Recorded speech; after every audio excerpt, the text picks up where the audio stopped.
centuries. You don't know where you land. It's so dark in mythology. Treasures of history to be found.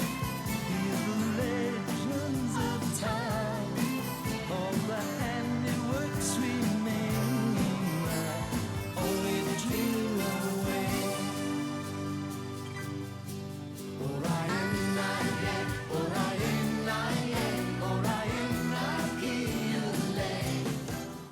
Welcome back. This is the first of two videos dealing with the highs and lows of Doctor Who between 1989 and 2005. I'm pretty sure you know what happened in both of those years by now. In 1993, we were supposed to get a big budget film called The Dark Dimension. Big budget for Doctor Who. It was the 30th anniversary. It would have featured an alternate timeline where the Fourth Doctor never regenerated and the fight to put things right. 4 would have been the star. 3, 5, 6 and 7 would have cameoed, although they weren't happy about that. Graham Harper would have directed, and they even got far enough along to create some spiffing Cybermen with Wolverine claws.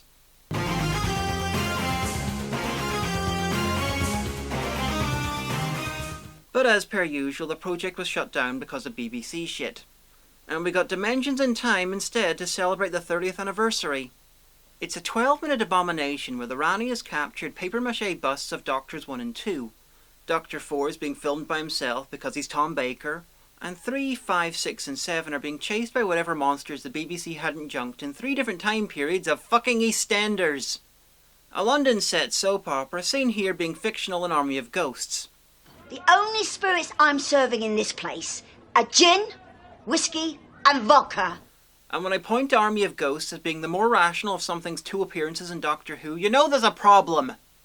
So, rather than having all the Doctors together, this features the Doctor randomly turning into his previous incarnations, but with his 7th Doctor memory intact. Hey, you're not the Doctor. Yes, I am, Ace. We seem to have slipped a groove in time. What form were you in when she cloned you? I think it's very important. Romana. Ace is being randomly turned into older companions too, except sometimes the companions who turn up aren't supposed to be her, and are just there for some reason. Who are you? Precisely. I am the Doctor. Oh, no, you're not. You're nothing like my grandfather. But this could just be terrible and confused script writing. JNT co-wrote this, and he really wasn't a writer. Really. Funnily enough, Shobhu Kapoor, who was an EastEnders regular at this time, later appeared in Journey's End, where her character, Scared Woman, was killed. Now, because EastEnders is fictional in Russell T Davies' era of Doctor Who, I amused myself by imagining that she was playing herself. That she'd been grabbed on her way back from a panto and got disintegrated. The only brief glimmers of hope in this are the 6th Doctor meeting the Brigadier on screen, and, I can't think of anything else. The fact that it's short, maybe. This is so bad that the 40th anniversary special was better than it. And it was a music video to Orbital's Doctor Who theme cover, which was stuck as an extra feature on some DVDs.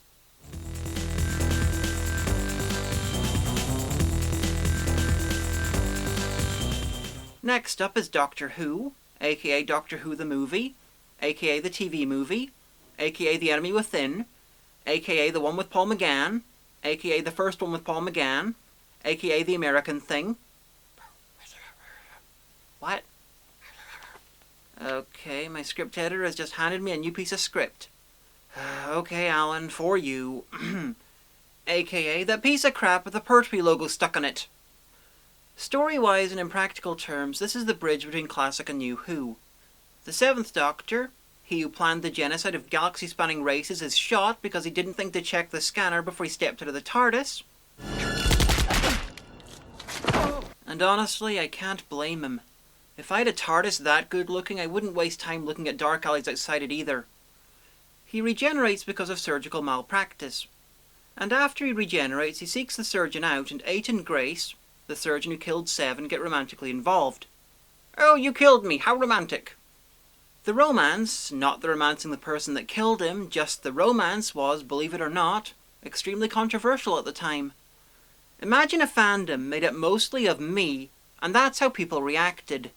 But Russell T Davies liked it more than most, and we have the sometimes romantic new Doctors, and the idea that it was ever controversial en masse seems weird today. The Master was played by Eric Roberts, and at the time he was easily the worst incarnation of the character. He spends the first half of the film trying to be the Terminator, and the second half camping it up to almost superhuman levels.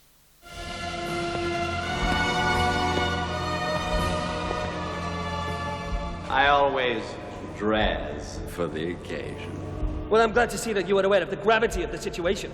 I'm almost convinced that the Master played by John Sim was the result of a bet to try and out-camp Eric Roberts. If it was, I hope they won big. What's good here? The TARDIS, inside and out.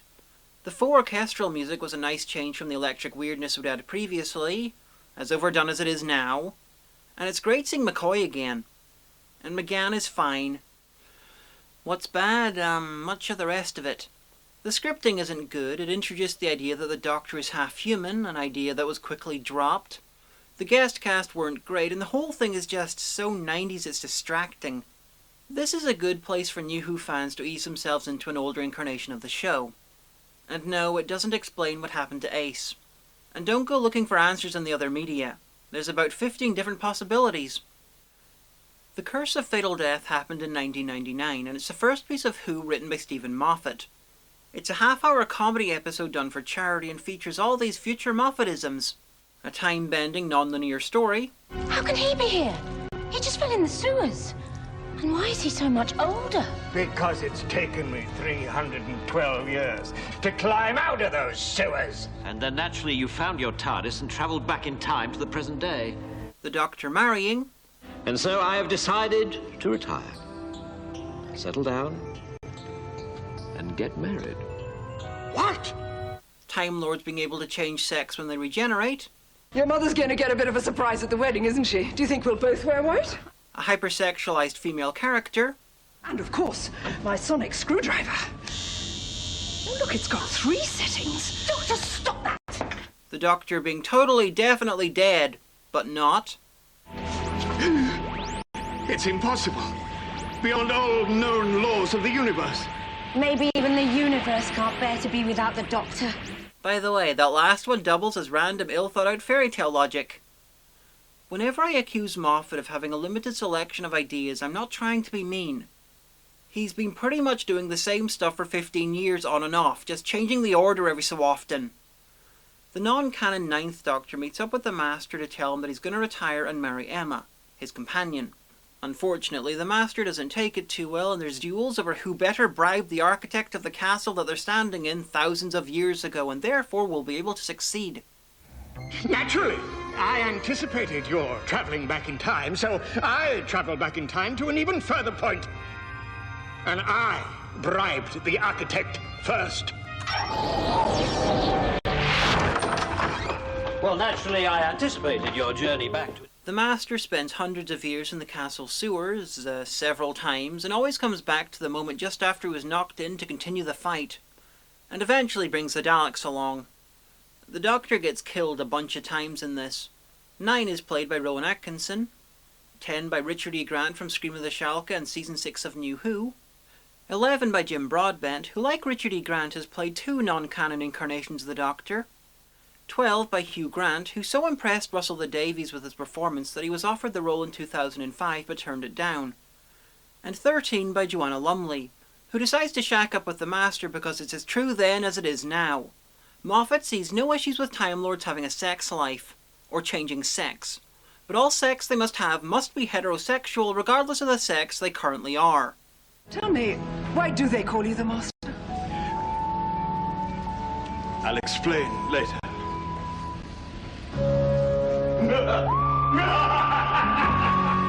I know this is just a sketch, but this happened with Missy in Dark Water. Either the relationship between the Doctor and the Master suddenly becomes in some way sexual the second they're opposite sexes, or Moffat won't show them at all being sexual when they're the same sex. Anyway, this is fine, it's not brilliant, but it's inoffensive and shows real love for the show on behalf of everyone involved. The last piece of notable TV Who before 2005 is the weirdest and arguably shouldn't be here at all. You see, in November of 1999, the BBC had a celebratory Doctor Who night. The night was hosted by Tom Baker as a mysterious incarnation of the Doctor, who may or may not have supposed to have been the 4th. At the time, we pretty much had to accept him as 4, scarf or no scarf. But ever since the curator turned up in Day of the Doctor, I'm happy to say that to me, Tom Baker was playing that future incarnation of the Doctor, possibly having a dream and or talking to himself. Either way, it doesn't exactly matter that much. But this was a very nice shot.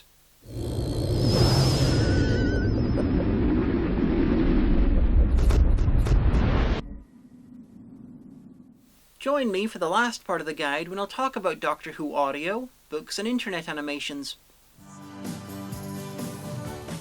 Measure the mystery and the sound.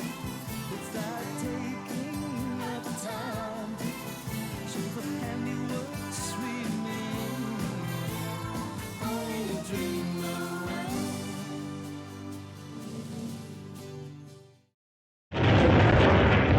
Doctor, what happened? What happened? What's going on? Doctor, Doctor, where are you, Doctor?